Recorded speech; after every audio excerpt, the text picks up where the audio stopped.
امروز یه داستان داریم مربوط به کشور افغانستان، راجبه یه دختری به اسم فرخنده که به خاطر تعصبات مذهبی بیجا و کورکورانه مردم کشورش به صورت وحشیانه‌ای به دست تقریبا 150 نفر له و لورده و کشته و تیکه پاره شد و در آخرم جسدش سوزونده شد.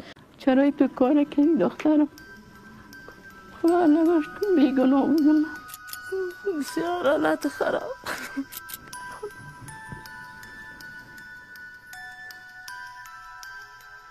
بیشتر از این دیگه اصلا من مقدمه نمیتونم بگم. بریم که داستان فرخنده رو براتون تعریف بکنم. سلام، خوش اومدید دوستای من. بازم من کوین فری اومدم با یه ماجرای جدید. این داستان مربوط به افغانستانه و کشته شدن دختری به اسم فرخنده.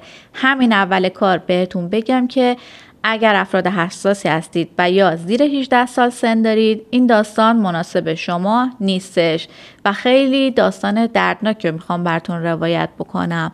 با این توضیحات بریم که داستان امروز رو براتون تعریف بکنم.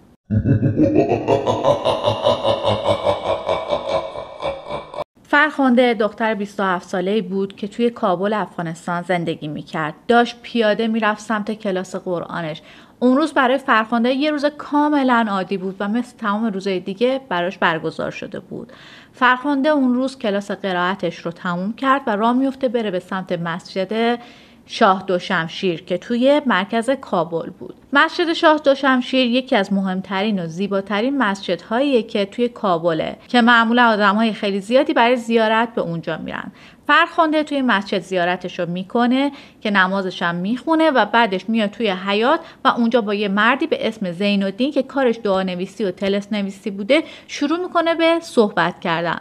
فرخنده خودش قاری قرآن بوده، یه دختر مذهبی و با حجاب. صحبت اون روزش با زین‌العابدین همسر این بوده که فروش آیه‌های قرآن به اسم سحر و جادو به بقیه به این عنوان که قراره توی زندگیشون معجزه بکنه کار درستی نیست. داشت با زین‌العابدین صحبت میکرد که قانعش بکنه که این کار رو انجام نده. فرخنده کاملا دوستانه این کار داشت انجام میداد، نه داد میزد، نه بی احترامی میکرد، نه صداشو بالا میبرد، نه باش درگیر میشه.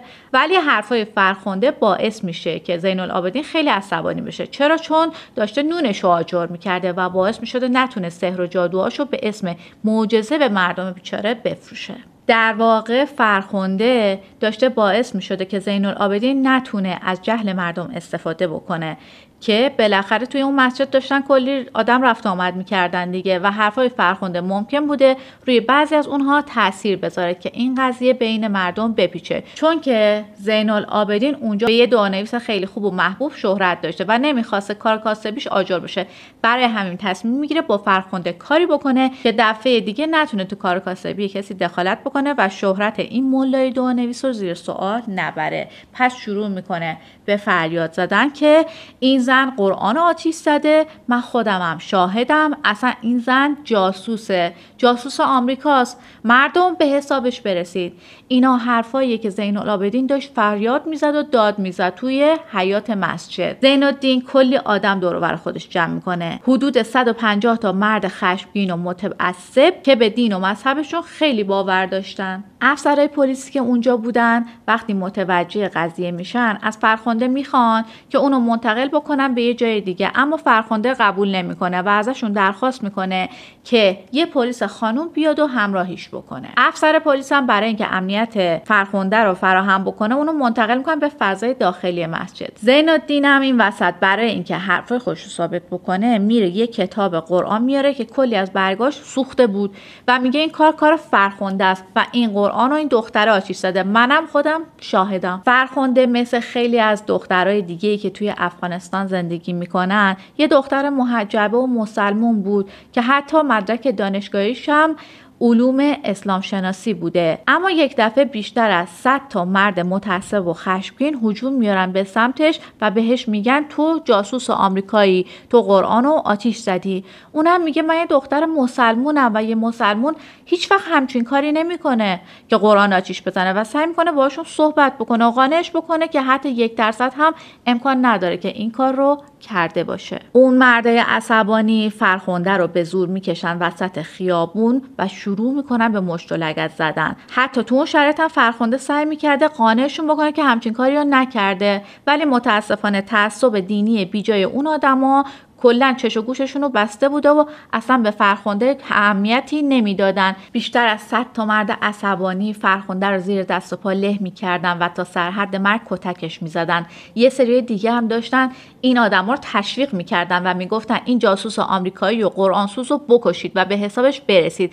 یه سری دیگه هم داشتن با صدای بلند هورا میکشیدن و تکبیر میگفتن و بعضی هم داشتن از این اتفاق با موبایلشون بچه‌ها فیلم برداری میکردن و یه سری هم فقط طبق معمول صرفاً به این صحنه‌ها تماشا میکردن و هیچ واکنشی از خودشون نشون نمیدادن. اینا ریاکشنایی بود که اکثر آدمایی که اونجا فرخنده داشت بینشون جون میداد از خودشون نشون دادن. پلیس سعی میکنه اینجا دوباره وارد عمل بشه و چون جمعیت اطراف فرخنده خیلی زیاد بوده چند تا تیر هوایی شلیک میکنه تا جمعیت پراکنده بشه و این فرخنده است که الان پلیس دورشو گرفته و میگن که قرآن و سوزوندی و الان میخوای به همین راحتی قصر در بری، مگه الکیه؟ درسته که شروع این جنجال ها و خشونت ها صرفا به استناد صحبت های یه دعانویس بوده، ولی این قسمت قضیه اصلا مهم نیست و مهم اینه که اونها ثابت بکنن که کتابشون چقدر برشون مهمه و به خاطر اینکه این قضیه رو نشون بدن هم باید کاری میکردن. به همین خاطر اونا مثل سیل حمله میکنن به سمت حیاط داخلی مسجد و میرن طرف فرخنده. پلیس اینجا سعی میکنه که فرخنده رو از دست اونها دور بکنه. واسه همین چند نفری تلاش میکنن که اونو بکشن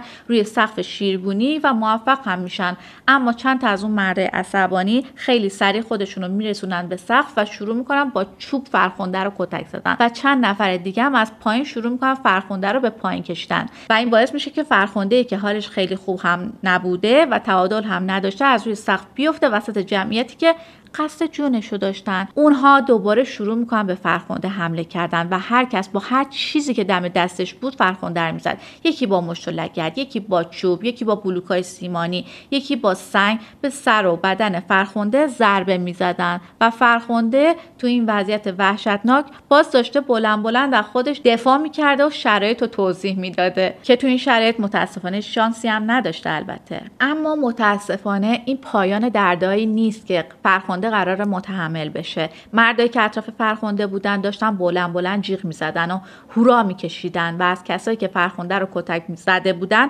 میپرسیدن چی شده، بالاخره کشتینش، و بلند فریاد میزدن الله اکبر. کشتش.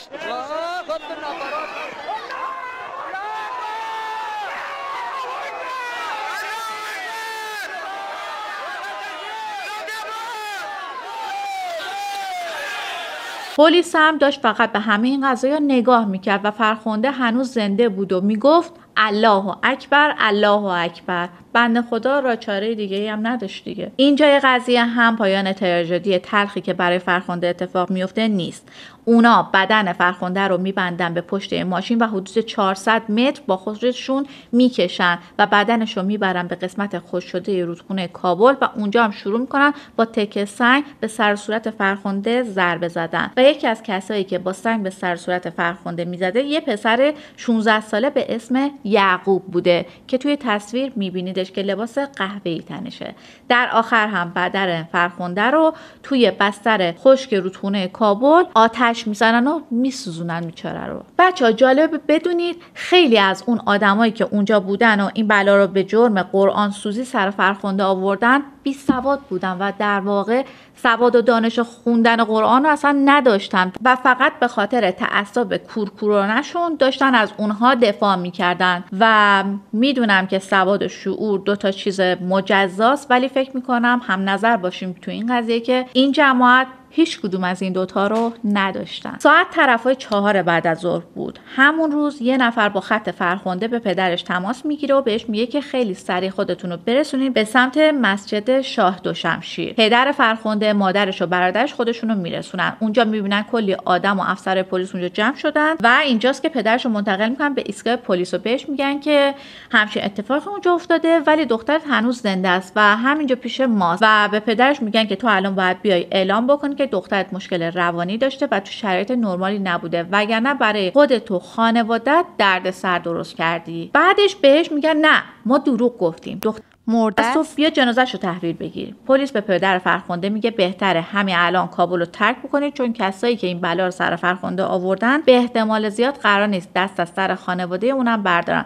پس بهتره برای حفظ جون خودتونم که شده زودتر کابل رو ترک بکنید. خبر کشته شدن فرخنده و ویدیوهایی که ازش گرفته شده بود خیلی سریع همه جا پخش میشه توی افغانستان و یعقوب همون پسری که بهش اشاره کرده هم جزو اولین کسایی بود که به خاطر این اتفاق دستگیر شد. پلیسا تحقیقات خودشون رو شروع میکنن و متوجه میشن که فرخنده هیچ قرآنی رو آتیش نزده و این صرفا یه شایعه بوده که البته اگه خلاف این قضیه هم ثابت میشد بازم به کسی این اجازه رو نمیداد که بیاد خودش حکم صادر بکنه همچین بلایی رو سر یه دختر بیگناه بیاره. و جالب اینجاست که قبل از اینکه پلیس تحقیقاتش کامل بشه و بیاد ثابت بکنه فرخنده هیچ قرآنی رو آتیش نزده و این صرفا یه شایعه بوده، یه سری از مقامات دولتی و چهره‌های مذهبی میان از بلایی که سر فرخنده اومده حمایت میکنن. اما بعد از اینکه پلیسا میان اعلام میکنن که فرخنده بیگناه بوده میان و این اتفاق رو محکوم میکنن. در واقع یه جورایی مجوز میدن به کسایی که بیان صرفا به خاطر تعصبات و باورهایی که دارن همچین بلایی رو سر بقیه بیارن. خانواده فرخنده که یه مدت برای حفظ جونشون خارج از کابل زندگی میکردن برمیگردن کابل و اعلام میکنن و همه جا توی رسانه ها میگن که دخترشون هیچ مشکل روانی نداشته و کاملا سالم بوده و هیچ وقت هم آزارش به کسی نرسیده بوده و از 8 سالگی کلاس قرآن میرفته و قاری قرآن بوده. اونها برمیگردن کابل برای فرخنده مراسم خاکسپاری بگیرن. دیدن ویدیوهایی که داره توشون بلاها سر فرخنده میاد حتی برای ماها هم خیلی سخته، چه برسه به اعضای خانواده‌اش و مادر فرخنده. و تمام ویدیوهایی که از این اتفاق ضبط شده بود رو میدن خانواده‌اش و مادرش میبینن. بنده خدا هم انسان بود، دیگه بشر نبود. و بیخی به این انسانیت فقط به گرگای درنده خب رو زدی کشتی خلاص شد. این کش کردن در این سرک موتر چی؟ این موتر تیر کردن چی؟ این سوختاندن چی؟ نه سوختان این موتر تیر کنی خانم تو 3 سالم بود. صدها نفر توی مراسم خاکسپاری فرخنده شرکت میکنن و اونجا هم به هیچ مردی اجازه نمیدن که زیر تابوت فرخنده رو بگیره. وقتی مردم میان که این کار رو انجام بدن خانم ها بهشون این اجازه رو نمیدن و میگن که الان دیگه به شما هیچ احتیاجی نیست و زمانی که 100 تا مرد داشتن اون بلا رو سر فرخنده می آوردن شما کجا بودین؟ پس حالا ما به شماها اجازه نمیدیم زیر تابوتش رو بگیرین. حالا هم نمیذاریم هیچ مردی به تابوت فرخنده دست بزنه و فریاد میزدن الله اکبر الله اکبر. خانما ما نمیگذاریم هیچ مردی به تابوت دست بزنه. ما نمیگذاریم.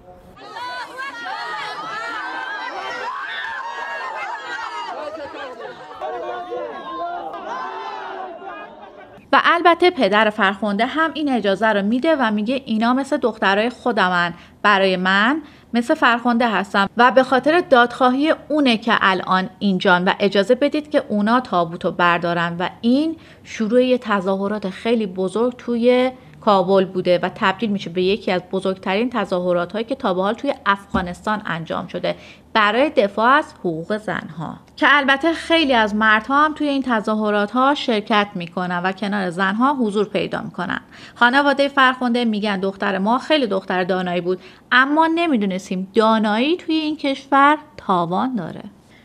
یادتونه در واقع یعقوب یکی از 49 نفریه که به اتهام قتل و بی‌احترامی به جسد فرخنده دستگیرش میکنن، اما خانواده یعقوب بعدا میان ادعا میکنن که اون کاملا بیگناهه. چرا؟ چون اونا معتقد بودن یعقوب زمانی اومده مشت و لگد و سنگ زده به فرخنده که اون دیگه زنده نبوده و درست کارش غلط بوده که اومده به بدن بدون جون فرخنده بی احترامی کرده، اما قاتل نیست. احمق هست ولی قاتل. بسیار حالت خراب، بسیار حالت خراب. اینو که بچه خورده، بچه 16 ساله رو چرا گپ نده؟ چرا گپ نده؟ بود چرا دام شود؟ چرا دام شودش معلومت؟ خب چرا؟ این بچه خورده نافهمه، این خود کشتارش نبود، این خود زنده نبود و یک سنگ خوردی چرا اعلان میکنن؟ نیست. طبق صحبت‌های مادرش میگن که اون جوون 16 ساله است، صرفا تحت تاثیر غرور جوونی و جو جمعیت قرار گرفته و این کار کرده. پس یعقوب بیگناهه. اگرم کاری کرده از کارش خیلی خیلی پشیمونه. مثلا نمی بچه اعدام شود یا 10 سال یا 20 سال قید شود و فامیل فرخنده چی فایدهش میرسه؟